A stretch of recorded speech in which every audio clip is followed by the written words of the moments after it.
One labor was completely unmedicated, which was Catherine, my third.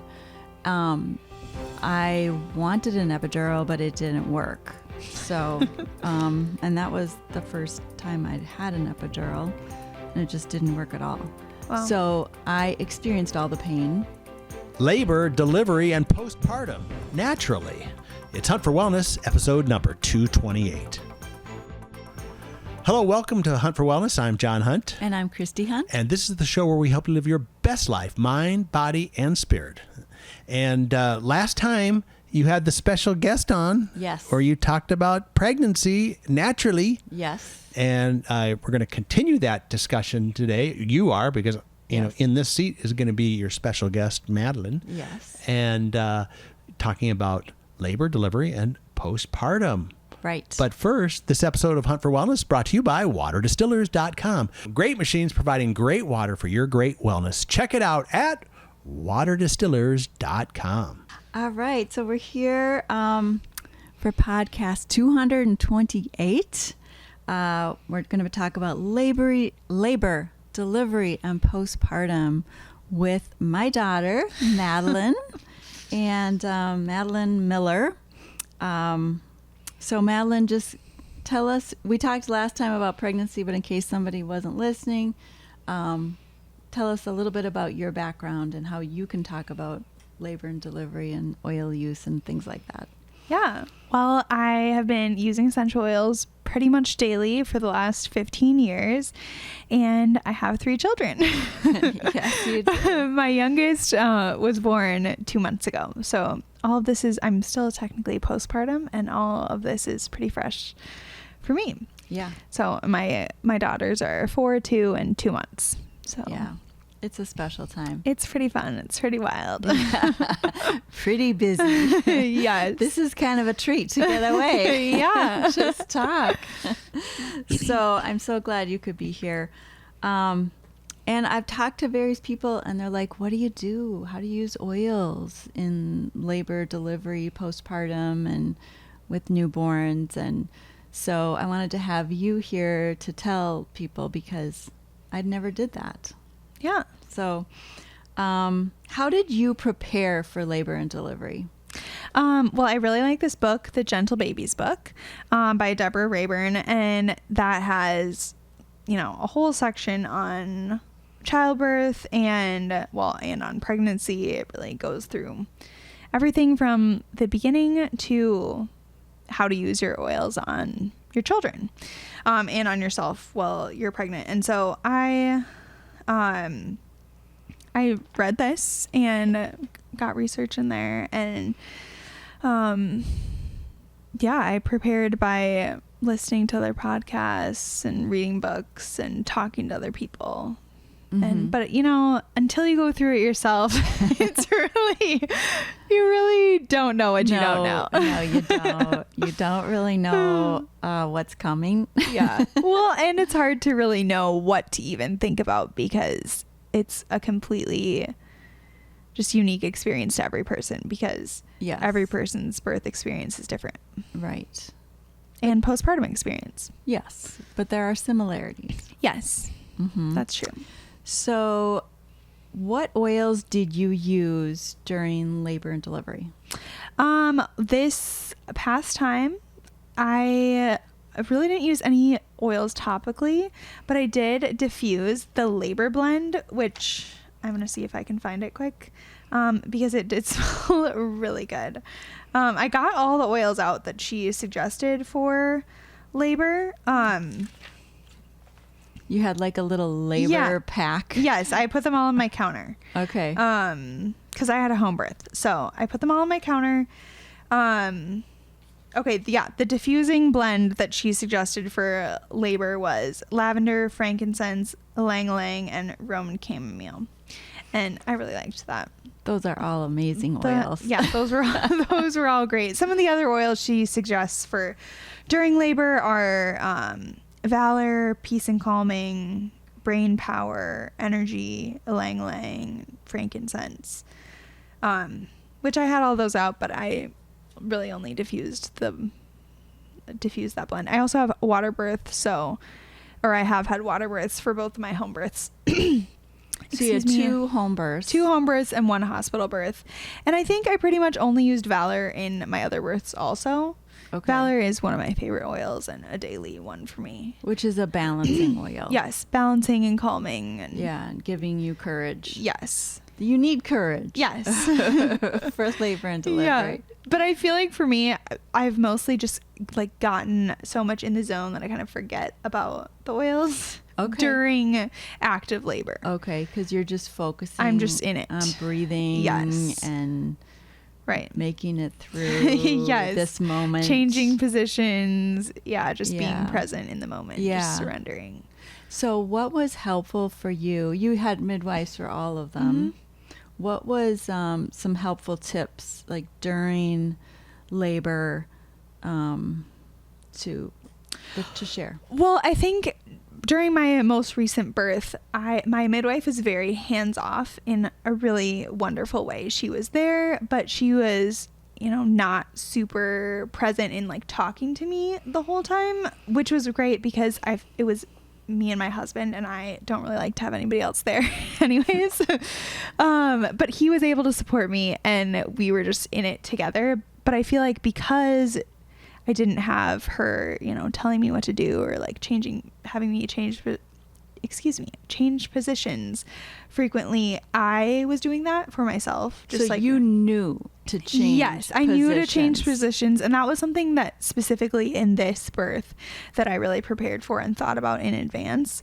Because you learned that in the second. Yes, I learned that in the second, that changing positions frequently, like during contractions or like with each contraction or with every couple of contractions, does help, at least in my experience, the baby move down much quicker. So what do you mean when you say change positions during a contraction or between? Well, between contractions, ideally you're changing positions. How are you changing positions? I mean, moving your body. So like whether the positions I really like are like being on my hands and knees, or I like having water births. So in the pool, like being on my knees, leaning over the pool, or sitting like semi-reclined back, or having one of my legs out to the side or out in the front or out in the back, kind of like lunging type positions. Oh, okay. I don't know, like none of these are official positions. I mean, I just went off what felt good to me, and moving around felt really good to me, and changing these positions, because the point is you want the pelvis to be able to shift and open. And so the more you move around, at least in my anecdotal experience, the more you move around, the more opportunities the baby has to come through. And you had a problem with the first. Yes, my first labor was 38 hours long, which is very long, in the hospital. Yes. I think part of it was, I was a first-time mom, but also part of it, I wasn't very comfortable in the hospital, and also I didn't move around very much. And they weren't really, like the midwives there and the nurses, they weren't really telling me what to do too much. And I just didn't know. I didn't know what I didn't know. So I think that moving around. And then the second labor, the midwife was telling you. Yes, my midwife was coaching me and giving me these positions, and they didn't really feel very good to be changing. Oh, really? No, not in that. Was everything labor in the water? Pretty much. Like the most intense parts. Okay. I was in the water for about 2 hours with both. With Okay. both my home births. Okay.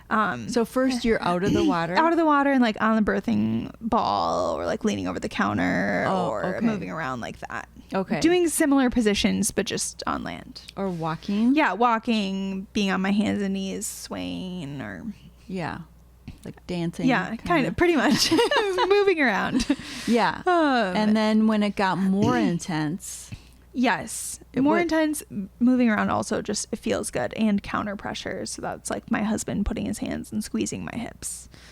Like together. On or the like sides? on the sides, or like on my low back. Kind or of like pushing your back, like kind of pushing you forward? Yes. Counter pressuring. Okay. For the like pressure of the contractions. She told you to do that, the midwife? Or you just said I feel like we just did that. Okay. Like if that was something that he did during my first labor also. Okay. So... basically the whole time. Oh, really?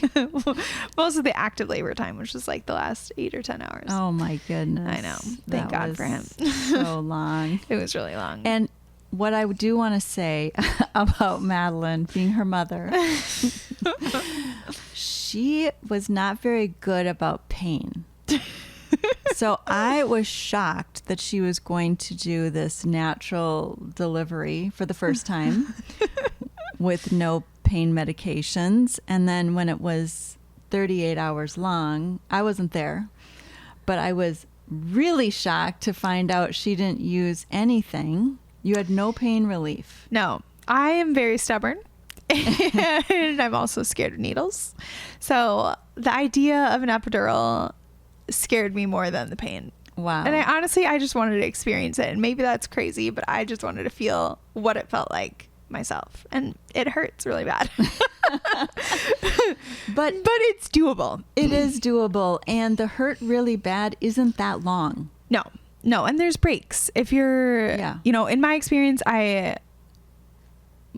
did have some Pitocin in my first labor, so those contractions are more intense, but in the like completely unmedicated, uninterrupted births that I've had since, it's really intense during the contractions, but then it's like you get a little bit of relief in between, and you can make it through the next one. Yeah. And I, in my own memory experience, one labor was completely unmedicated, which was Catherine, my third. I wanted an epidural, but it didn't work. So, and that was the first time I'd had an epidural, and it just didn't work at all. Wow. So I experienced all the pain. But I remember John being there with me, and he's like, it's almost done. And I'm like, how do you know? But he was right, because it had just gotten really intense. Yeah. And it was the transition.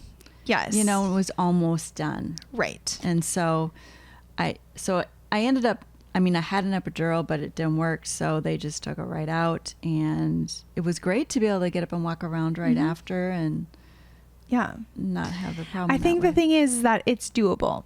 It is totally doable if that's something that somebody wants to do. Yes. And it's totally fine if they don't. Yeah. But to me, I really wanted to do that. And I have loved experiencing childbirth in its fullest. I feel like there's nothing like the high after the birth when your baby is on your chest, and it's just, it's incredible, and nothing is getting in the way of that. Yeah. No medication or anything is altering that. Really, I've loved that. Yeah. But I've also never had an epidural, so I don't know what that's like either. So, and we're talking about doing it naturally. Right. So, and some people plan to do it naturally and then it doesn't work out. Yes. And that's totally fine. That's right. You want to have a healthy mom and a healthy baby. So for sure. Whatever that takes. Yes. And I think a lot of the things that when it comes to preparing for an unmedicated birth is really doing mental work and trying to, as best as you can, understand what it might be like. And because a lot of it does come down to if you like what you want to do and what is important to you, and being able to relax is super important if with an unmedicated birth, because that allows the baby to continue to come. Move down. And because a lot of times when people are trying for an unmedicated birth or like they're trying for a home birth and they have to transfer to the hospital, a lot of times they just need to be able to relax more, and the epidural is what allows them to relax more. Okay.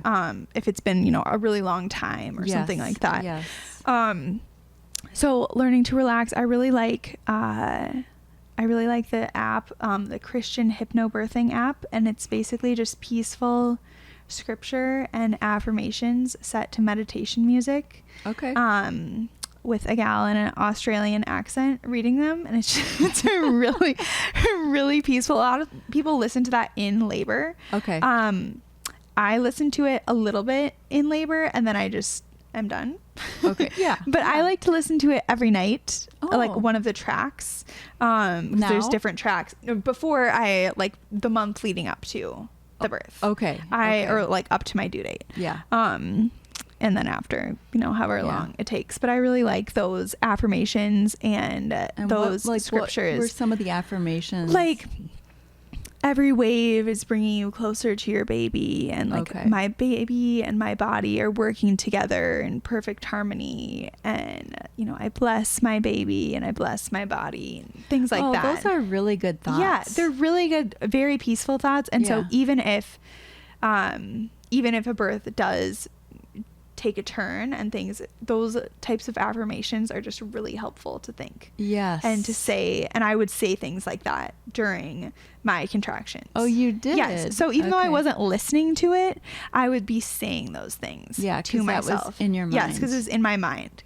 And so I love that. I would definitely recommend that, or making your own affirmations Yeah, and just yeah. repeating them to yourself. But I really like that for just peaceful, positive mindset during labor. Yeah. Did your husband do anything that was really helpful for you? He was just there.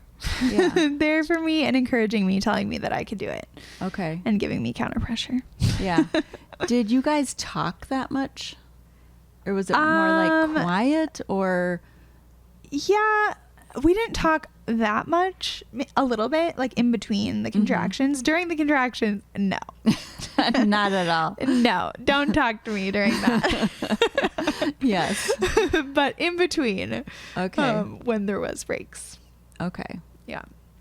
All right. Good. We are trying to laugh, because laughing also is just, helps Oh. you to relax. Yes. Yes. And be peaceful. And one other thing that, kind of going back to just the changing positions, one other thing I did this time, this most recent birth experience, was I had read that going to the bathroom a lot during labor, like, because sitting on the toilet is the dilation station, as they Oh. say. Oh. But emptying your bladder is supposed to help, like, keep it from getting in the way. Okay. And so I went to the bathroom a lot, Yeah. just trying that out, and Yeah. I feel like it did help. Okay. Because with every this time last one. with this last one, because every time I got out of the pool to go to the bathroom, my contractions got a lot more intense. Oh. So Okay. I would recommend doing that. That Okay. worked for me. All right. Good. Good. Okay. And did you do any like perineal massage before? Yes, this time I did.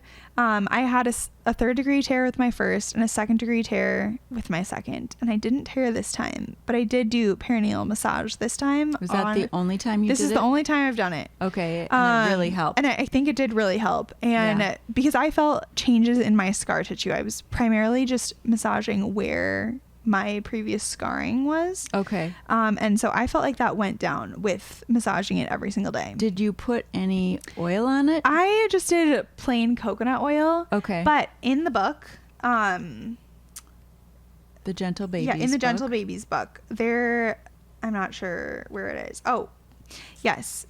It says that clary sage, which again, see, they're saying clary sage, don't do it in pregnancy, but then they're saying doing it In pregnancy. doing it in pregnancy. It says 1 month before delivery, do clary sage and rose in carrier oil, and you can massage that on the perineal area. Okay. I didn't do that because I didn't read that part before. Wouldn't you think lavender would be good too? Yeah, or frankincense, I feel like Yeah. would probably be Yeah. good too. So I think just whatever seems good. I think it's more the massaging Yeah. and the supporting of the skin. Yeah. I also did red light therapy on my scarring, and I think that helped Before? in conjunction with the massage Before the delivery. delivery. Yes. Okay. And then what about after the delivery? Let's talk about the first one. Yeah. The 3rd degree tear you had. Horrible. Horrible. Ouch. Yes. What did you do to recover from that? Yeah, the main thing I used was the ClaraDerm spray from Young Living, which is, in my opinion, really expensive, but it is worth every penny. So I would Okay. highly recommend having it on hand, even if, you're hopeful not to tear. I would just think it's worth it. But you It's worth use it having. for every single Yes, one. I used it for every single one. So it's really soothing either way, but especially with tearing. Yeah. It is. So get it beforehand. Yeah, get it beforehand or like 2 months beforehand, just in Yeah. case, you go into labor early. Yeah. Yes. So I pretty much, and 1 bottle has always been enough for me. Okay. To recover. Yeah. Okay. And by the time it's out, I don't need it anymore. Okay. But yeah, I would just spray it. And you just spray it on every time after going to the bathroom. Okay.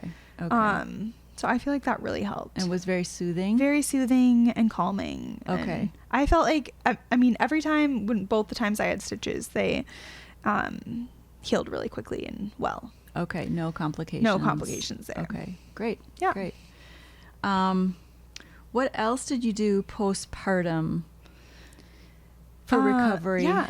I think the most important thing is resting, staying in Yeah. bed, trying not to move around very much, if at all. Just your body has gone through so much. Mm-hmm. So I try to stay in bed for 2 weeks and do the 5-5-5, which is 5 days in the bed, 5 days on the bed, 5 days around the bed, which basically is just stay in bed for 2 weeks. Oh.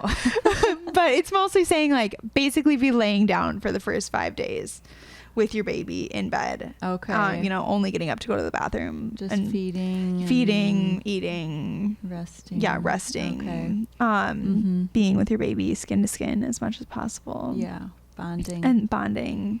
And then the next 10 days just being like close to the bed, not getting up and trying to go for walks or go places if at all possible, but just resting and being. It's really good for your pelvic floor to be resting, even if there's no tearing. I mean, it's been through a lot. Yeah.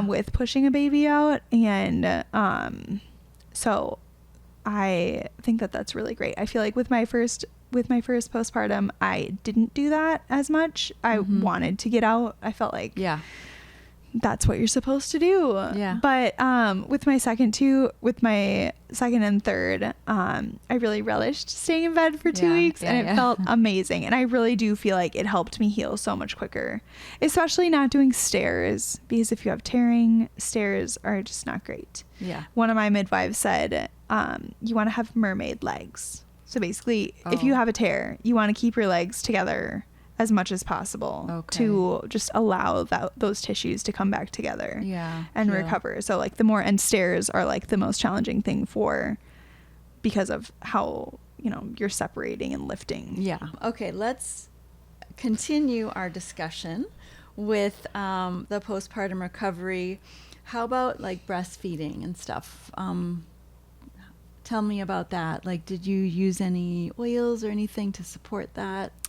I didn't use any oils specifically to support that, other than, to support like milk production. Yeah. I didn't use any oils. I know that you can, and I know that the Gentle Babies book speaks to that. Yes. You didn't have any problems. I didn't have any problems with producing. I did, however, use frankincense and lavender topically on my breasts as my milk was coming in to just help support them when they were being really engorged. Specifically I used frankincense the most, but I alternated with frankincense and lavender just to support the tissues and try to help avoid any potential for mastitis or clogs. So, and I loved frankincense. Is so calming. Frankincense would be my number one oil to recommend for postpartum, because for both mom and baby. Very, very gentle. Very gentle, very soothing. I mean, the 3 kings gave it to Jesus. Yes. So when he was a baby. Right. So it's got to be appropriate for babies. But that oil specifically I was so drawn to that in my immediate postpartum time. Okay. But you can also use, and I did with my first postpartum experience, I did use the rose ointment on my nipples because I had cracked nipples from a bad latch.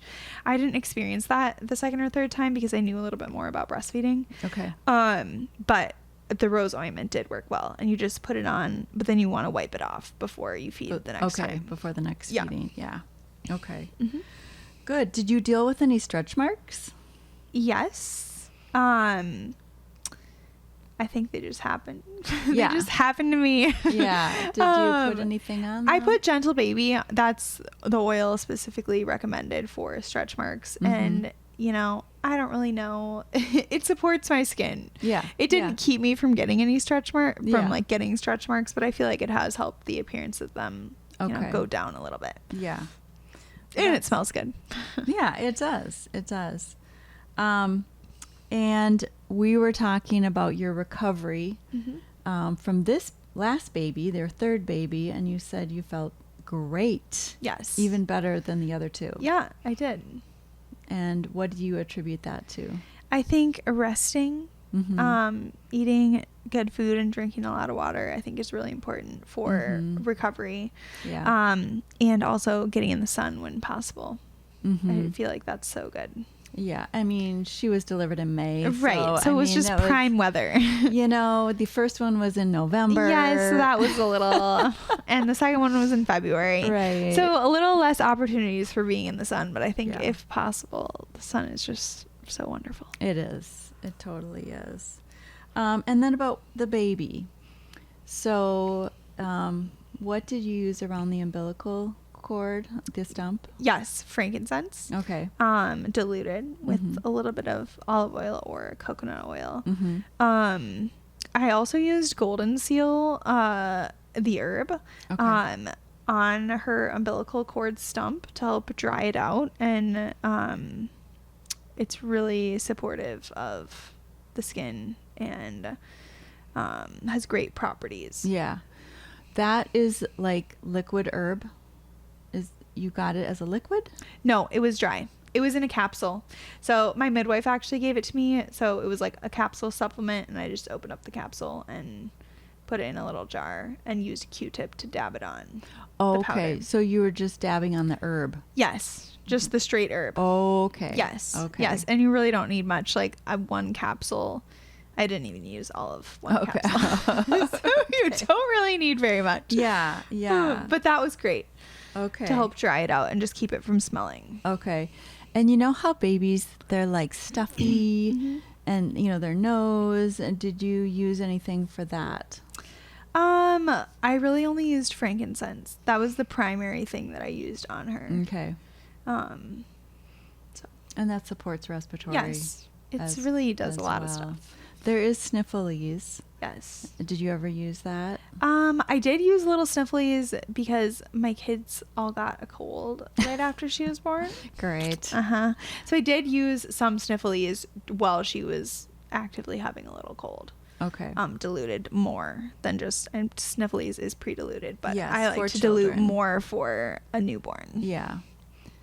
And then you use the diaper cream? Yes, I do use the Seedlings diaper cream, and I really like that. That works very well. Okay. Do you use it like preventive to? No, just if they're having an issue. Okay. Yeah, but it usually helps it resolve pretty quick. Okay. And then the baby wash? Yes, and the baby wash is great, and it lasts forever. The Seedlings. Yes, the Seedlings baby wash is just so calming. Yeah. It smells like lavender. For you too. Yes, for me too. For mom and they don't always love taking a bath. Yes, that's true. They're cold. Yes. Yeah.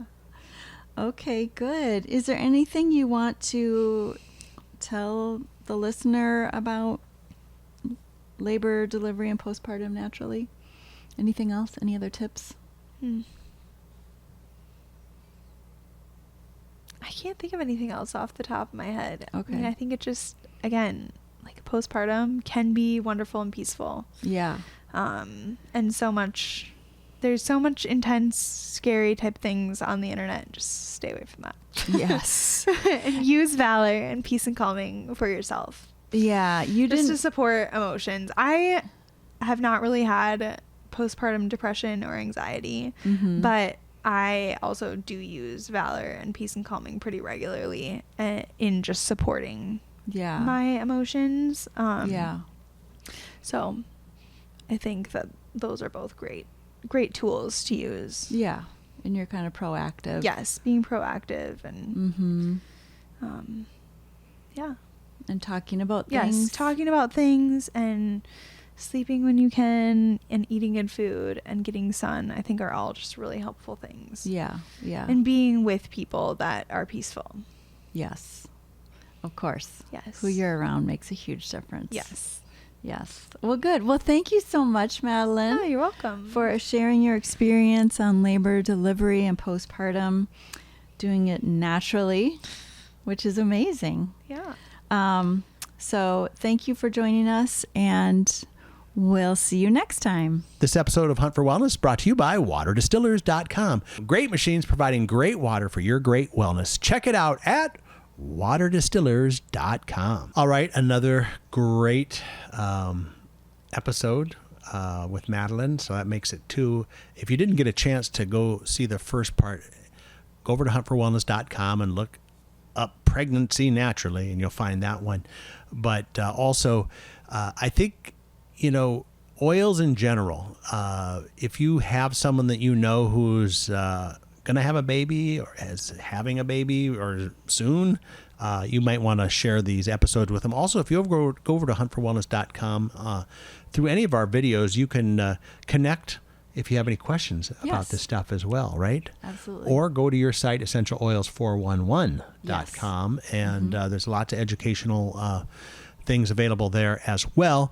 Also, wanted to talk about the, basically the essential oils. You talked about a lot of them here, but we did a whole nother podcast episode about different oils that you can use for different purposes, and what you should start out with if you're new and don't know anything about it. We'll link that video right up here, and you can always go to huntforwellness.com.